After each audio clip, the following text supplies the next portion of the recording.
నమస్తే, welcome to focus Anantha news. నేను మీ ఆదిత్య. ముందుగా బులెటిన్ హెడ్లైన్స్.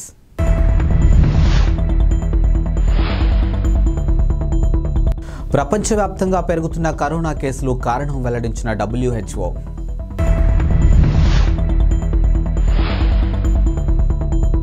బీఆర్ఎస్ కు తంగళ్లపల్లి జెడ్పీటీసీ మంచుల దంపతులు రాజీనామా. ముఖ్యమంత్రి రేవంత్ రెడ్డి ఢిల్లీ పర్యటన ఖరారు. అనేక దేశాల్లో కరోనా కేసులు వెలుగు చూస్తున్న నేపథ్యంలో WHO కీలక సూచనలు చేసింది. ఇక వ్యాధి వ్యాప్తి తీరును జాగ్రత్తగా పరిశీలించాలని, వైరస్ జినోమ్ సీక్వెన్స్ కి సమాచారంగా ఎప్పటికప్పుడు పంచుకోవాలని పేర్కొంది. ఈ మేరకు WHO సాంకేతిక విభాగం చీఫ్ డాక్టర్ మరియా వాన్ కార్కోవా కీలక వీడియో సందేశం విడుదల చేశారు. ఇక ప్రపంచవ్యాప్తంగా ఊపిరితిత్తులు సంబంధిత ఇన్ఫెక్షన్లు పెరుగుదల వెనుక కారణాలు డాక్టర్ కేర్కోవా వివరించారు. ఇక హాలిడే సీజన్, ప్రజలు పెద్ద ఎత్తున వేడుకల్లో పాల్గొనడం తదితర కారణాలతో కేసులు పెరుగుతున్నాయని పేర్కొన్నారు. ఇక కోవిడ్ వైరస్తో పాటు ఇన్ఫ్లుయెంజా, బ్యాక్టీరియా, ఇతర పలు రకాల వైరస్లు వ్యాప్తి చెందుతున్నాయని తెలియజేశారు. అసెంబ్లీ ఎన్నికల్లో పరాజయం పాలైనటువంటి బీఆర్ఎస్ను వీడేందుకు ఆ పార్టీ నాయకులు సిద్ధమవుతున్నట్లు ఇటీవలే తరచూ వార్తలు వినిపిస్తూ ఉన్నాయి. ఈ విషయంలో అధికార పార్టీ నాయకులతో మంతనాలు కూడా జరుగుతున్నట్టు ప్రచారం జరిగింది.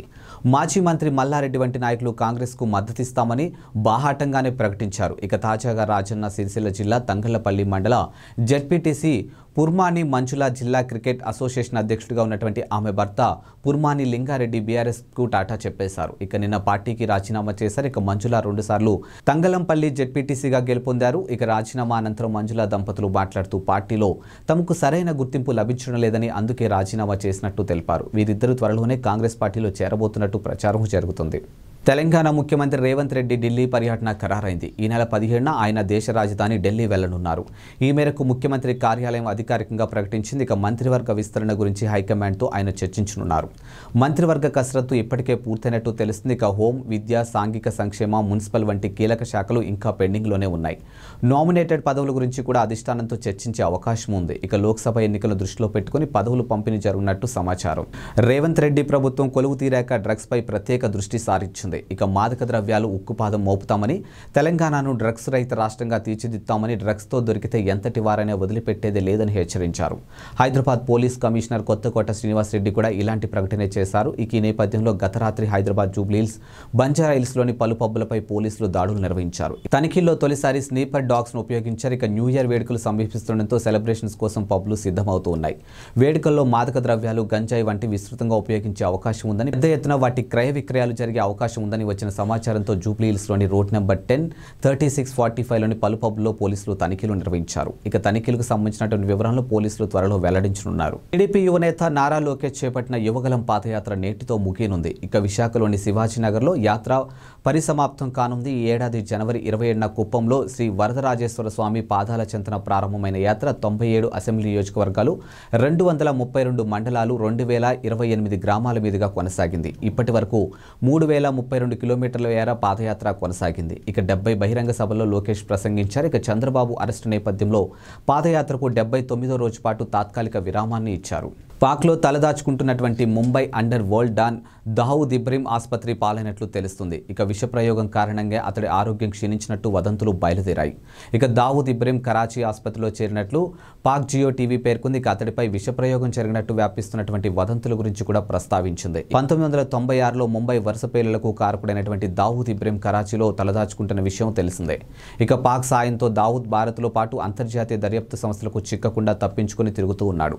ఇక 2003లో అతడిపై గ్లోబల్ టెర్రరిస్ట్గా ముద్ర పడింది. ఇక దావూద్ 1955లో మహారాష్ట్రలోని రత్నగిరి జిల్లాలో జన్మించాడు. ఆ తర్వాత కుటుంబంతో సహా ముంబైకి వలస వెళ్లాడు.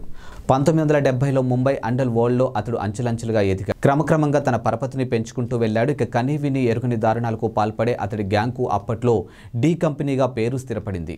డాక్టర్ బిఆర్ అంబేద్కర్ కోనసీమ జిల్లాలో షాకింగ్ ఘటన వెలుగులోకి వచ్చింది. ఇక చికిత్స కోసం ఆసుపత్రికి వచ్చిన ఓ దళిత బాలికను నర్సు కాలితో తొక్కి పరీక్షిస్తూ అవమానించింది.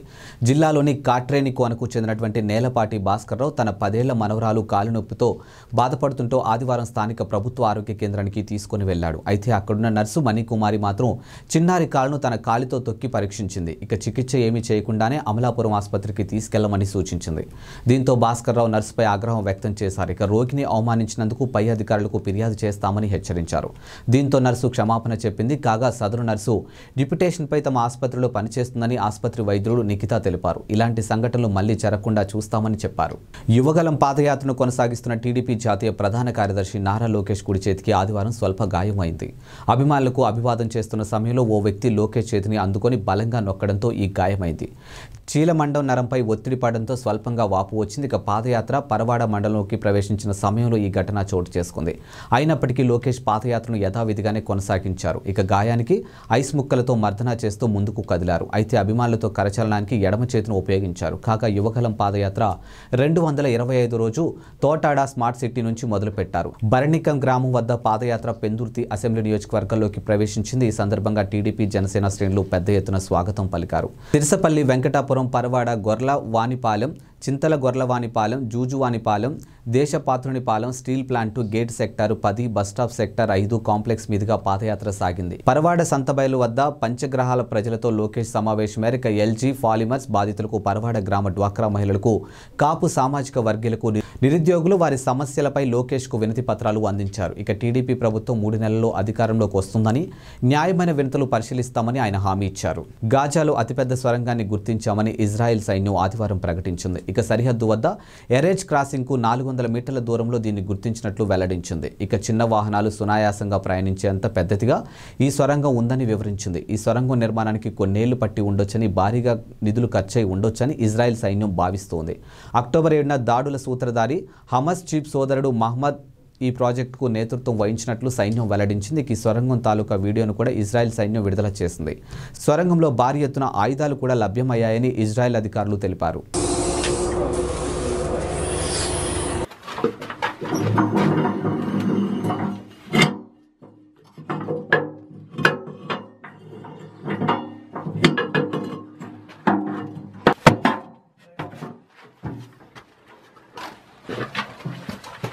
عشان تجيب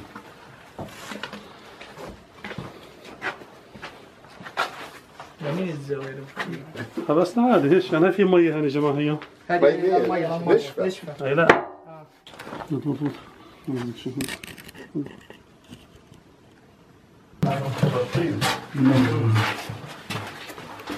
كان ضغط الباب اللي قام له بحر ايه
పై చదువుల కోసం విదేశాలకు వెళ్లే వారు రాసే ఆంగ్ల పరీక్ష టోఫెల్కు కీలక మార్పులు రానున్నాయి. ఇకపై పరీక్ష రాసే అభ్యర్థులు వ్యక్తిగత అవసరాల నేపథ్యానికి అనుగుణంగా పరీక్ష పేపర్ను సిద్ధం చేస్తామని ఎడ్యుకేషనల్ టెస్టింగ్ సర్వీస్ సీనియర్ ఉపాధ్యక్షుడు రోహిత్ శర్మ తాజాగా మీడియాకు తెలిపారు.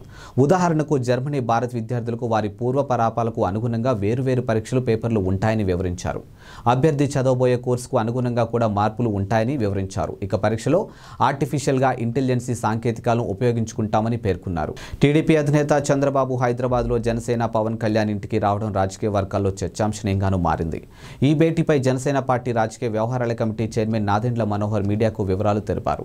పవన్ కళ్యాణ్, చంద్రబాబు వివిధ అంశాలపై 2.5 గంటల పాటు చర్చిస్తారని వెల్లడించారు. ఇక రాష్ట్ర ప్రజలకు మంచి భవిష్యత్తు అందించే దిశగా చర్చలు సాగాయని తెలిపారు. ఇక వైసీపీ విముక్త ఏపీ కోసం ఎలా కలిసి పనిచేయాలో చర్చించుకున్నట్లు నాదెండ్ల వివరించారు. ఎన్నికలకు ఎలా వెళ్లాలనే వ్యూహంపై చంద్రబాబు, పవన్ కళ్యాణ్ చర్చించారు. ఇక ఏపీకి చక్కటి పరిపాలన ఎలా అందించాలనే దానిపై చర్చ జరిగింది. పార్టీ పరంగా సంస్థాగతంగా తీసుకున్నటువంటి నిర్ణయాలకు కూడా సమావేశంలో ప్రస్తావనకు వచ్చాయి. ఇక భవిష్యత్తులోనూ 2 పార్టీ శ్రేణులు ఐక్యంగా ముందుకు వెళతాయి. ఇక మిగతా విషయాలు త్వరలో వెల్లడిస్తామని నాదెండ్ల పేర్కొన్నారు. మెక్సికోలో కాల్పుల మోతా మోగింది. ఇక గువానాజువాటోలో రాష్ట్రంలోని సాల్వాటియోరా పట్టణంలో ఆదివారం తెల్లవారుజామున క్రిస్మస్ సీజన్ పార్టీ నుంచి ఇళ్లకు తిరిగి వెళ్తున్న వారిపై ఓ దుండగుడు కాల్పులు జరిపాడు.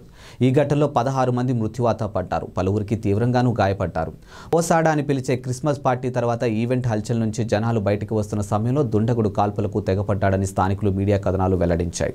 కాగా మెక్సికోలోని సలామాకాం నగరంలో జరిగినటువంటి మరో కాల్పుల ఘటనలో 4 వ్యక్తులు మరణించారు. అయితే ఈ ఘటనకు సంబంధించిన వివరాలు ఇంకా వెల్లడి కాలేదు. ఇదిలా ఉంచితే మెక్సికో రాజధాని మెక్సికో సిటీకి నైరుతి దిశలో 130 కిలోమీటర్ల దూరంలో ఉన్నటువంటి టెక్సాకల్ టిట్లాన్ గ్రామంలో చోటు చేసుకున్నటువంటి ఘర్షణ దేశవ్యాప్తంగా సంచలనం సృష్టించింది. ఇక సాయుధులు, క్రిమినల్ గ్యాంగ్ స్థానికుల మధ్య ఘర్షణతో అక్కడ హింస చెలరేగింది. ఈ ఘటనలో 11 మంది ప్రాణాలు కోల్పోయారని పోలీసులు తెలిపారు.